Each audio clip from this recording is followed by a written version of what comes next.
everyone, welcome to our Stitch Your Story workshop. I'm here today with Red from Stitched Up Theatre, and we're going to talk a little bit about Mary Frances Heaton. Now, her story has been the inspiration for this project, so we're going to talk a bit about what happened to Mary and how that's inspired this project. So, Red, can you tell me a bit about what you do at Stitched Up Theatre?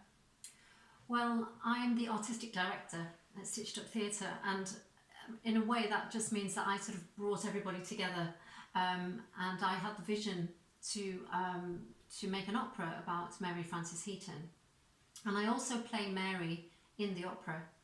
So Mary's words are very, very important to us because we've based the opera around Mary's words. So you're really sharing Mary's story through the opera? Yeah.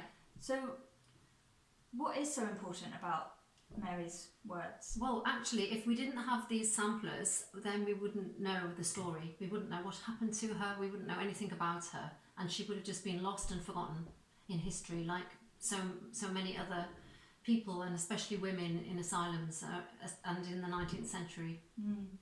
So, can you give me an overview of Mary's story? Well, yes, in some ways it's a sort of unremarkable story, but then such a tragic story, because Mary she was brought up in Doncaster in quite a wealthy family. She had a good education, and she worked in London in her early 20s for 10 years as a music mistress and a governess. So she was doing very well for herself and as a woman in those times as well. And she came back to Doncaster from London because her father had been made bankrupt. Her father had died, and that's what brought her back. And while she was teaching in Doncaster, teaching piano, she had a couple of students who were the daughters of a vicar, the local vicar, and he hadn't paid her. So she made a bit of a fuss about this. And she called him out in church and created a bit of a ruckus in the street. And she was arrested for a breach of the peace. And she was taken to Doncaster jail that night and stayed overnight. And then the next day, I don't think they really knew what to do with her because, you know, she was an educated woman. She wasn't possibly usually a troublemaker or your sort of, you know, regular criminal, but I think they didn't really know what to do with her, so they decided to declare her mad, insane, and to shut her away in Wakefield Asylum, and she stayed in Wakefield Asylum and then in later Wadsley Asylum for a total of 41 years until she died. Wow. So have you taken all of this from her samplers? Is that where you've learnt her story from?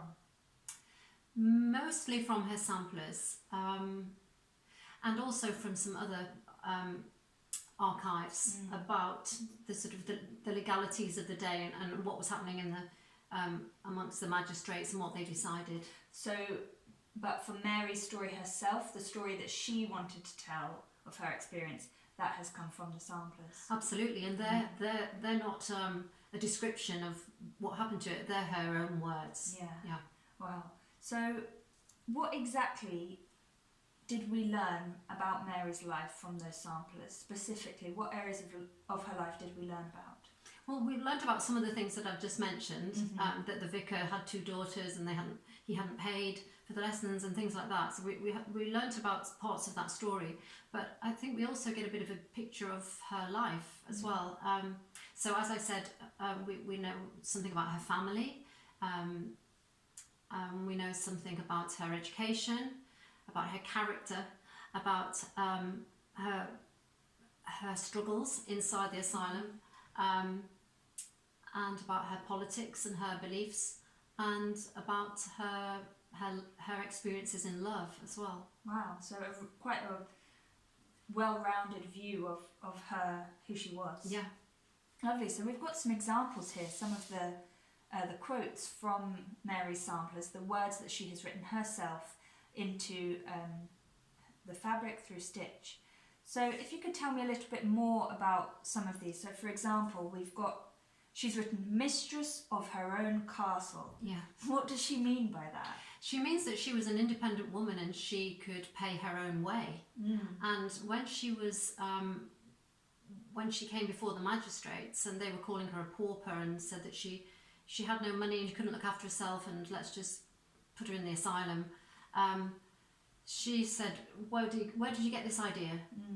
I've been mistress of my own castle for 15 years. Wow. So she also tells us, like you mentioned earlier, that she's a music mistress. But she says here, in London from 1823 to 1833, and in Doncaster from 1833 to 1837. So she's quite specific with her dates. It's almost like a historical archive that she's giving us of her life.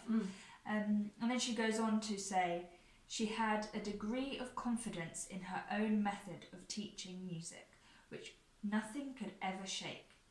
So she's referring to herself in the third person there. Yeah, she often does, actually. It's almost like she's expecting other people to read it. It's like a narrative of this person who was actually her. Yeah. Rather than a diary, I feel like this, I am this, I was this. It's more that she's seeing herself as a case study almost. Look at this person, look at this woman, let me tell you about this woman. She knew who I was while she was there that she wasn't meant to be there and her story needed to be told. Yeah. Yeah. Maybe Wow. she was looking ahead. Yeah. Amazing. So we learn a little bit about Mary's experiences in love from her samplers. Can you tell me a little bit more about that? Well, she was a nobleman's governess in London, as she says, and this nobleman, we presume, was Lord Seymour, because she says the nobleman was Lord Seymour, and she calls herself Mrs. Seymour, and we presume that she was in love with him. We don't know if they really got married or ran away and got married secretly, or she talks about Paris 1837. So actually in our opera we do like to play with the fictional, because we don't know if it's truth, idea that at least she imagined herself, or at least she ran away with him and they spent some time in Paris, and so we do tell the story of that in the opera as well. And she does speak in French about him as well. She says, "L'on revient toujours à ses premiers amours," which means one always comes back to their first love. So she speaks of him as though he was her first love. You can imagine maybe in her early 20s when she moved to London that he stole her heart there. And she also, as an older woman later on in the asylum stitching this, stitches that this liaison was the most fortunate event of her life. So she's really grateful to have met him. Yeah, that's what she's saying. Now we don't know whether it was all good, whether he was anything to do with her being put away. There are lots of sort of subplots which we could imagine, and which we've been playing with in our creation of the story, which is based on these facts, but we don't know all the facts, so we have fabricated some of what we think might have happened. She's sharing parts of her life that she wants to share, but not everybody wants to share everything. So No. she's picking the bits she wants to tell, isn't she? Yeah. And like you said, she's written some of her writing in French. Now, would that suggest at that time for an English woman to know French, would that suggest that she was quite well educated? Oh, absolutely, yes. And she did have the best, she said she had the first and the best masters in French. Wow. So, She yeah. was very educated, and you Yeah. said earlier that she also had an interest in politics. Did she tell us a little bit about her political standpoint? well, she had a lot of political anger when she was in the asylum, and she names a lot of men who who were very influential men at the time, and we don't know whether she knew them because she was in Lord Seymour's residence, or whether they used to be sort of colleagues of his, or whether she just read the newspaper and she knew about these names. But she knew a lot of the names of the influential politicians at the time, and she stitched words like vice, crime, treason, British government, and also she stitched a poem to Mayor Walker, who was the mayor who decided with the other magistrates that she needed to be put away. And this was the poem that she stitched. Execrable brute, Walker is thy name. Bears, wolves and tigers some aspire to tame, but man without restraint, more fierce than they, feasts on his kind and makes his friend his prey. So she was definitely very angry with this man. She was. And she's not just an incredible stitcher, she's a poet as well. She's a poet, yes. She's a musician, isn't she? So she maybe that comes out of the same sort of artistic expression as well. Yeah, so she really, with her embroidery, with her words, she's really found an outlet for the struggles that she's been through in her life, especially within the asylum. And that's something else we learn about from her samplers. Her struggles. Absolutely. We have a couple of quotes here that definitely share with us how she was feeling and what she was going through. She talks of dark corners. She says, the world is reduced to a blank. The brevity of human life is the only consolation the heart can ever know. So she's saying that life is so bad for her that at least life is short and it will be over soon, which is quite dark. And she also quotes something which I think is possibly, when I googled this phrase actually, it said that it was very, very similar to a Shakespeare phrase, but it wasn't quite correct. And this is it. All is calm in that eternal sleep, where joy forgets to smile and grief to weep. So it's very poetic again, and maybe it's something that she recited when she was as part of her schooling, but she's not quite remembered it, but she remembers it a little bit, but again she's stitching something quite poetic there and very sad. Wow, well, we've definitely got a great overview of who Mary was and the story that she wanted to tell. So thank you, Red, for sharing that with us and giving us a bit more insight into exactly what she meant and exactly the story she was trying to tell through her samplers. You're welcome. Thanks. So now we know a little bit more about Mary's story and how she wanted to tell it. We're going to use this as inspiration for our Stitch Your Story workshop. So your task is going to be to create your own sampler based off those we've talked about from Mary, and you're going to be telling a bit about your story and your life. So now we're going to look at a few examples of Mary's samplers, the visuals, so you're going to get a chance to see exactly what these look like. So first of all, we're going to go over this first sampler, Queen Victoria, she says, our most gracious sovereign. So as you can see in this sampler, there's lots of words there. This must have taken her hours and hours to write all of these words into her sampler.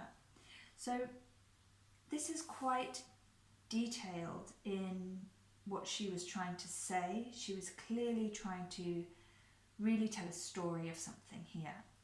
So at the top you can see the Queen Victoria. Now she's written that in a kind of, she stitched it in a two-tone style, similar to this image here that I have done myself as a response to that. So that's something you can try out if you want to bring attention to a particular word, to give it a bit more, to make it a bit bolder and give it a bit more importance on the page or on the fabric. And then also halfway through you can see that she has actually underlined a little phrase.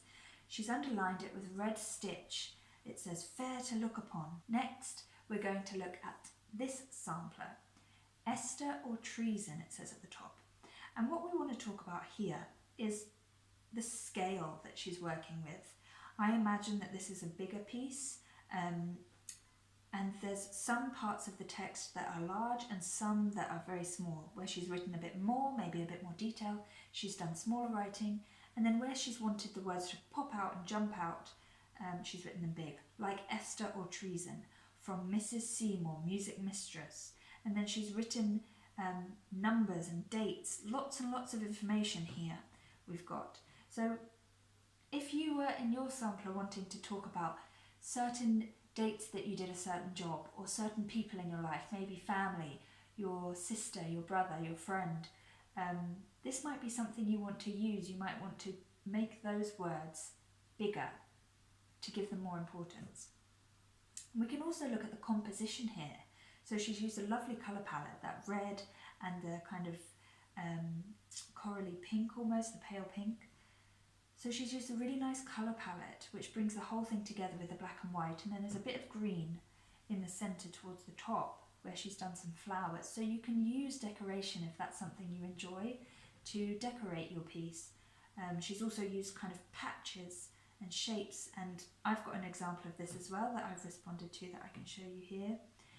So you could create your own little patches separate from your piece, or just straight onto your piece of fabric, to give it a little bit more composition and decoration, if you like. And you can add words to these patches as well.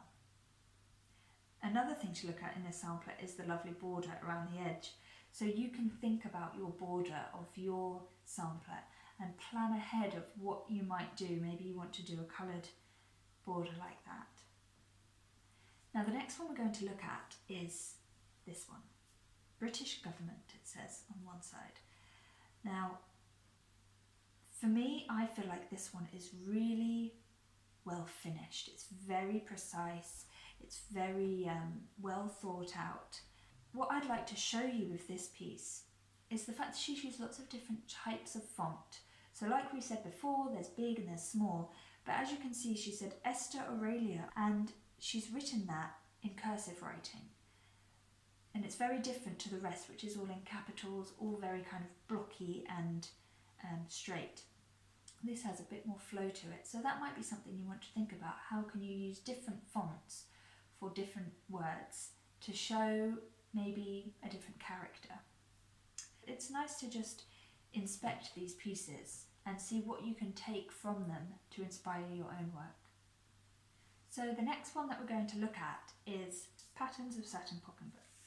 And we've also got on here, again, not so much text. There is some text. You can see the title, of course, and then the down the centre and around the edge. And she's almost used the text in this way as a border. It's all in one straight line. It's not in a paragraph, and it's also going around. So it's kind of, if you're looking at it straight on, it's not so easy to read. It's a bit more cryptic in there, that you really have to kind of turn your head and look around. So maybe there's something that you want to share that you could use as a border, maybe something that's a little story or a little tale or a little secret. But what I really want to talk about here is her use of decoration.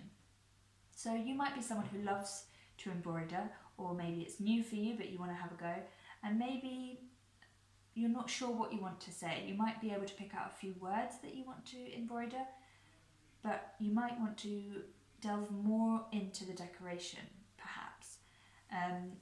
Although I do encourage you to have a think about some words, decoration can also tell a story. So here's my response to that sampler, and I've taken aspects from it, the little envelopes, the words, the flowers, the shapes and the colours, to kind of create my own response to that. So that's just a little bit of inspiration for you to see where you could take Mary's samplers into your own. So now that we've had a little look at Mary's samplers, we're going to talk a bit more in detail about text and embroidery. Now we know that Mary has done quite a few different scales of text and a couple of different styles of font. We're going to talk about how we can be a bit more expressive with our font. So if any of you have done the Flags of Strength project, then you might have seen some of these images before. I'm going to talk in a bit more detail about the reasons why I embroidered them the way that I did. So the first one here, we've got loud, and I wanted this one to be really loud and proud, so I used bright colours, lots of stitching, capital letters, and did it quite big. So you could go even further with this. You could do a whole rainbow of colours and make it really, really large if you wanted one word to really pop out and be really loud. And then to contrast with that, I wrote quiet. And I wrote this in one colour, black, quite a neutral colour, and really small, lowercase, and even with a full stop at the end, just to kind of say this is the end. Next, I wrote soft, and I wanted this one to feel like feathers or cotton wool or a nice soft pillow. So I did it in a creamy white, and it almost looks like a piece of thread has been placed down on the fabric in the word soft. It's really flowing, really just one long line. So to contrast with that, I've written the word hard, and I wanted this word to look like 4 rocks almost squashed together to give that feel of this word a really hard feel. So I used a dark grey colour, and I did it all in capital letters and all squashed really close together. Now the next thing we're going to look at is decoration. So if you want something really fancy and exciting, you might want to use something like this. I've written the word fancy in a pale pink, and I wanted it to be quite pretty, so I added a darker pink as the shadow. So that's if you want quite a lot of attention to be brought to that word. If you have another word that maybe you don't want to be very bold and you want it to be quite simple, you might do something like this. So next we're going to talk about spacing. So this is how far apart or close together your letters are from each other. So in this first example, I've used the word together to show letters really snuggling and cuddling in together and being really close. There's hardly any space in between each letter, compared to the next example, which is apart, where the letters are very far apart, leaving lots of space in between. And these two examples give us a very different feel. Lastly, we're going to look at emotion. So the first example is happy. I think this one speaks for itself. It's got a nice big smiley face hidden in there and uses a nice shiny bright yellow colour. The next example is sad. I really wanted this word to look like it was feeling really sad. So I did droopy letters with tears and puddles of tears. Our last example is this word, broken. And I wanted this to portray how you feel when everything is kind of falling apart in your life. So it's very irregular, it's very imperfect, and you know, the stitches, some of them are really long, some of them are really short. So I wanted that sense of imperfection to come across. It's kind of purposefully looks badly done to show how you feel when things are all kind of falling apart and feeling a bit broken. So I hope that that's been helpful to go through each example one by one and talk about it in detail of how you can be really creative with your expressive embroidery through text and really bring character and excitement to each and every word that you stitch down on your fabric. So now it's up to you to create your own sampler, and this now is for you to just go and have fun with it. There are no rules, just use text and imagery to show us who you really are and tell us what you want to say.